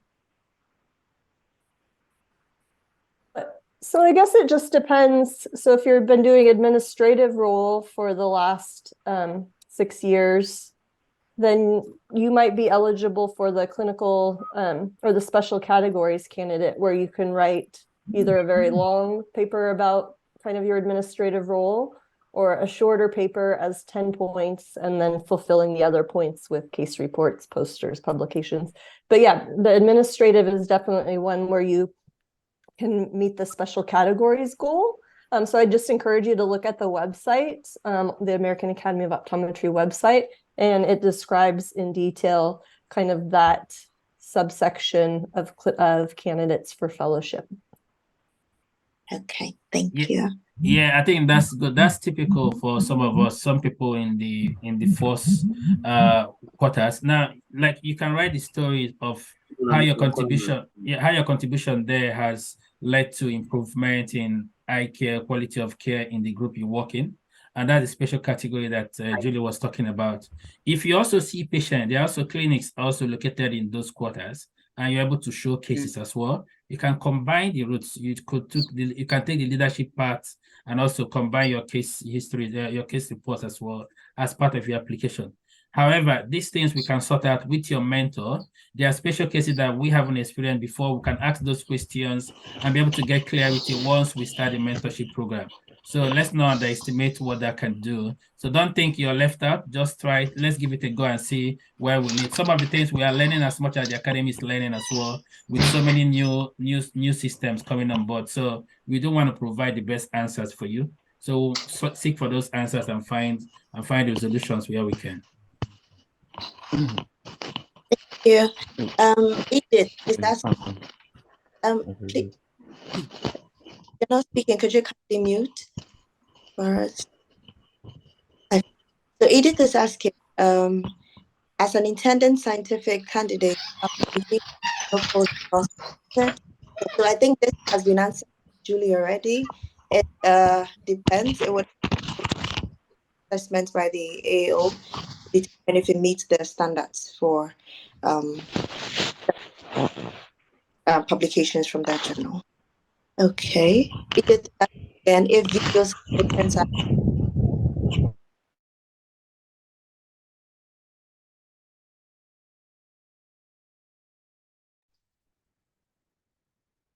hello? I hear you. Go on. Okay, all right. Yes. So Edith is asking if video submissions on academic lectures are accepted to endpoints. Right now, the only lectures that are acceptable for points are the academy lectures. So currently, lectures given elsewhere cannot be used for fellowship points. Okay, thank you. If Sandra is asking, if I apply as a clinical fellow now, can I change to a research fellow later on? Yeah, you technically can. I will say that's not very common because, you have 3 years from the date of your application to complete everything. But that being said, you can switch if for some reason you end up going from more clinical to more scientific or vice versa. Just as long as you meet the criteria, you can switch. So again, for the scientific, you would need at least 3 publications. For the clinical, you would need at least 1 case report. And so again, it's not very common, but we have had candidates switch sort of, after they apply, and that's fine. You would be switched to a different subcommittee. We have a different scientific subcommittee that's separate from the clinical subcommittees. But we have a lot of international candidates on the scientific, so it's great. Okay, thank you. And just to add a bit to that, so when I was applying, I was going purely clinical. So I intended to submit 5 case reports, but at some point I got a first third publication. So all I had to do was to email Kayla so that she could change my plan and then include that publication. So it can be done, as Julie's saying. Yeah. Okay. Yeah, so absolutely. You can change your plan for written works. That happens very commonly where someone adds a poster instead of a case report. So yeah, thank you for bringing that up. Thank you too. Kay is asking how many points is required. So that's 50. Kay, you need 50 points to qualify. Okay. And then Tanuja is asking, what if we go purely clinical? Would we still be considered? I think that is yes, but if someone else wants to take it up. Yeah, definitely yes. And that's our most common route to fellowship. The biggest majority of our new fellows are purely clinical. So absolutely. Thank you. Christine is asking, if you apply for fellowship within a year and you're unable to meet, do you have to apply again or you carry it over to the next year? Yeah, so you do not need to reapply. Some people apply and do it in a year. Some people apply and do everything in 2 years. Some people apply and it takes the full 3 years, which any of those is fine. If you need a little bit longer, that's just fine. But no, once you apply, you have 3 years. Yeah, okay. just a follow-up question, Julie. I mean, there were candidates who emailed me and they were asking if they start application this year and they've paid their dues and it takes them 3 years to complete. Are they going to pay yearly dues while they're still in the process? Yes, I believe so. Because there's still, the person would still be getting access to the journals and the other benefits and, the discount if they go to the meeting and so on. Yeah, great question. Okay, thank you. Are there any more questions? Okay, so I think that there are questions. All right, so thank you to all our presenters. We're very much grateful. Thank you, Dr. Fletner, Dr. Ichendu, Dr. Asan, Prof. Tuani, and Prof. Bernardine. We are thankful to you for your time and we appreciate you so much. So, Dr. Levi, would you want to say something? Yeah, just a quick one just before we leave. Look, so my name is Levi Swag. I'm in Australia here. I'm so thankful to the Academy for the very short notice we gave. We gave to Julie, and Julie was here. Just thumbs up. Yeah, I'll be here, and here she is. So thanks for that time and for the commitment to seeing to the growth of the African chapter. Yeah, sorry, can you meet yourself if you're there, please? Yeah, just a second. Yeah, let's just. Yep, I've just done that. That's easy. Yeah, so thanks for the time and for being here, Julie. We do appreciate that commitment to helping to build the chapter, the African chapter here. And to the great speakers we've had, to everybody I know what it takes to prepare slides, and I know it took some hours of research. I saw Damien with all the numbers, while solving the website, trying to find the accurate information. It takes a while to do this. And I do appreciate that time for everyone, John, Bernardine, Tuani. Those are really hard work to do. So thank you very much for that commitment to seeing the optometry in Africa. It's shining everywhere in the world. I'm very grateful for that to everyone. Now, I want to give a big thumbs up to all the new fellows. They took this route just last year, and this year we had a blast at New Orleans. So if you're a new fellow here, can you give us thumbs up on the chat window? If you became a fellow this year, we celebrated them all in New Orleans in a grand fashion party. Well, if you give us a thumbs up here so people know that you're the shining stars for the Academy this year, that would be awesome. I know Asante is already smiling. She's taking up the leadership in Ghana, trying to do her mentoring program. We got people like Carol. They're all here. Most of them are here. So thank you very much for taking that leap and being here today. It was hard work, but you made it. So I see that encouragement for the ones who have joined the platform as well going forward. Now, I also want to introduce the iMedia Africa. We're working with Obi Malope and Derek Glover. They've become the media mouthpiece for the Academy of the African chapter. So all our press releases, all our informations go through them. So they are capturing this as well. They'll be writing a bit of story about the session. They are taking photos. So if you don't have your camera on, I'm sorry, we may not see your face. So they are doing that in the back end, and I'm not sure whether Malupe will want to say a word once I'm done. That would be great. And to all the African fellows who have given us this start, who have put this time and energy to making sure that the mentorship program is up and running, thank you all. This started as a joke, as an African Meet forum on WhatsApp, and Damian and the team, most of us went to San Diego and started this chat together. And today here we are. You know, it's a great time. We've achieved this together. So I want you guys to give yourself a handshake, because it's not easy to do this. And for us to be here today, it took a lot of hard work and planning. So thanks to everybody who is on that platform as well.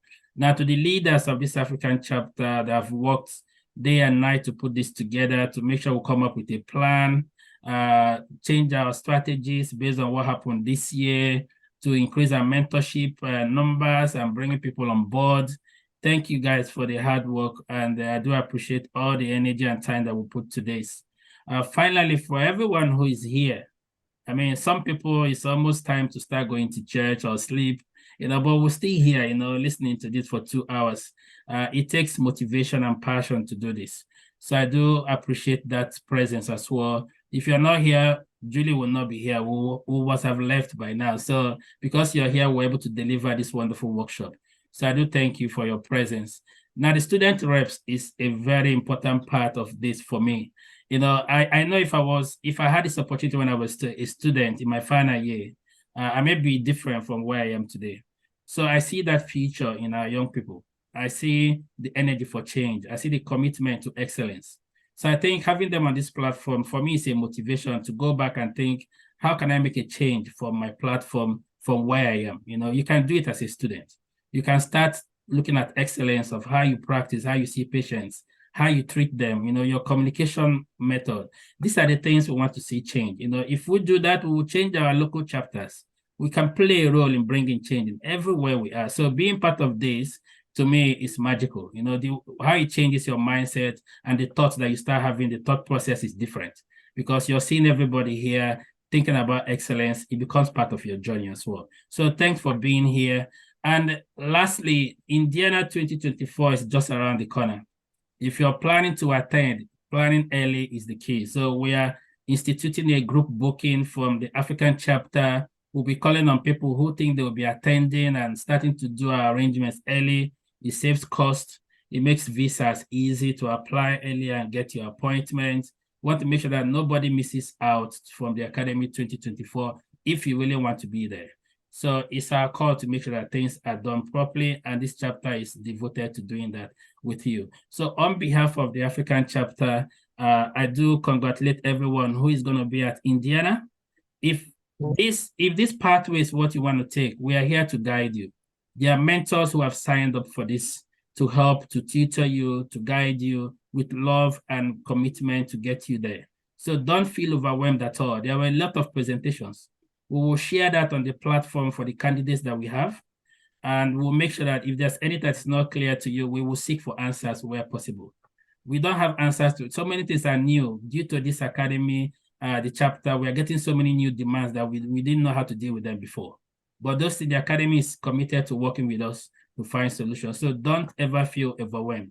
If you get stuck anywhere, it's okay to wait for 3 years. That's okay. Take your time, do it well. We'll be here to support everyone. So I'm not sure if Obi Malupe is there. If you want to have a word and what the media is going to do from here, that would be great.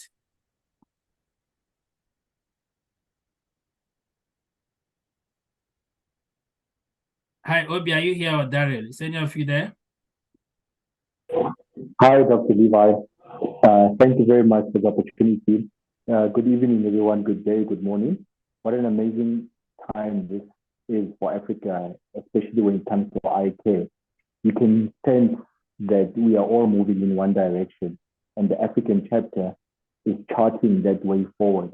And for us as African media to be able to be part of this journey in telling the African story when it comes to eye care is truly a privilege. We are so excited. The level of excellence that was shown and demonstrated tonight through this presentation, the type of questions that were asked, truly, eye care is in the right hands and the right leadership team And so we're looking forward over the next few days, showcasing what has been taking place through the African chapter. And so connect with iAfrican Media on the different social media platforms, because that's where we're going to be telling the story of the African chapter of the American Academy of Optometry. To all the speakers, amazing job. But I would like to give a special shout out to Dr. McCarthy. Wow, you are such a breath of fresh air. Truly impressive. I think you have officially become the voice of eye care in Africa because of how excellent you are. Thank you so much, Obi. Thank you. Thank you very much, everyone. All right, thank you so much, Obi, and thank you once again to all our presenters. So at this point, we would ask any Christian among us to pray for us. We started with God, we want to end with God. So any Christian among us, kindly say a closing prayer for us.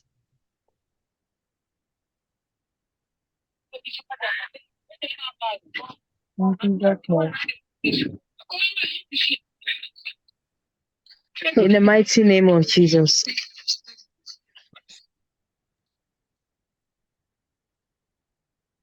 Father, we thank you for this. Father, we thank you for this meeting. We thank you for what you're doing in optometry worldwide. We thank you for instituting this African chapter that's brought all of us together and opened our eyes to a bigger optometry. We thank you, Lord, for all the presenters. We thank you for the new fellows. We thank you even for the intending fellows. And we just believe that for all that we've heard here, that the light continues to shine brighter and brighter onto a perfect day in the name of Jesus. We ask, Lord Jesus, that your grace rest upon each and every one of us, both the mentors, the leadership of this particular African group, those of us that will be now intending fellows, that you just let your grace rest upon us, Lord. And you continue to use this chapter, grow bigger and bigger, and just shine a better light in the name of Jesus. We give you praise, for we continue to rest on your grace, and we know that one with you is one with majority. Thank you, Lord, for such a wonderful, enlightening evening. In Jesus' name we've prayed. Amen and amen. Okay, Amen.